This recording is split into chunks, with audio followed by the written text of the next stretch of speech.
Hello అండి, నమస్కారం. ఈరోజు మెంతి పరోటా ఎలా చేయాలో చూద్దాం.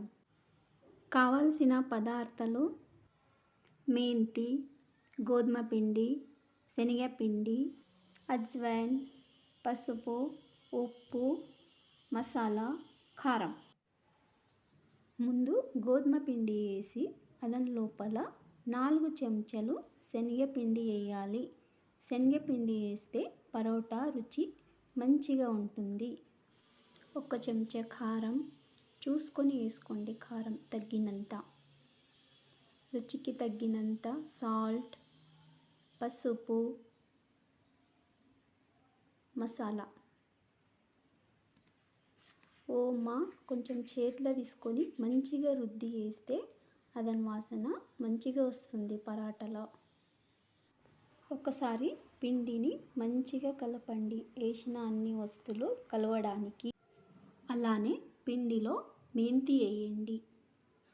మెంతి వేసి పిండి మరియు మెంతిని మంచిగా కలపండి. ఎందుకంటే అవి రెండు కలవడానికి ముందు వాటర్ వేయకూడదు. కొద్దిగా వాటర్ వేసుకుంటా పిండి మళ్ళీ మెంతి రెండు ఒక చపాతీ ముద్దలాగా కలపండి. ఎక్కువ వాటర్ వేస్తే మరి పల్చగా అయిపోతుంది. కొద్దిగా వాటర్ వేసుకుంటా కలపండి. ఇలా కలిపిన తర్వాత కొంచెం నూనె వేసి పిండిని కొంచెం ఒక 15 నిమిషాలు రెస్ట్ ఇవ్వాలి. మూత పెట్టి ఉంచండి. 15 నిమిషాల తర్వాత పిండిని ఓ చిన్న ముద్దలాగా తీసుకొని అదాన్ని రౌండ్గా చేసి కింద పొడి పిండిని వేసి చపాతీ ఎలా లట్టిస్తారు కదా, అలా చపాతీలాగా లట్టియాలి. మనం కింద పొడి పిండి వేసైనా చేసుకోవచ్చు, నూనె పెట్టైనా చేసుకోవచ్చు. నేను ఇక్కడ పొడి పిండిని వేసి చపాతీలాగా చేసుకున్నాను పరాటాని. మీ ఇష్టం, నూనె పెట్టైనా చేసుకోండి. ఒక్కటైన తర్వాత ఒకటి నేను 2-3 పరాటాలు అయినాక కాల్చుకుంటాను. మీరు కూడా ఇలా అన్ని పరాటాలు లట్టిసిన తర్వాత కాల్చుకోవచ్చు. లేదంటే మీకు కంఫర్టబుల్గా ఉంటే పరాటా చేస్తూ అలానే కాల్చుకోవచ్చు.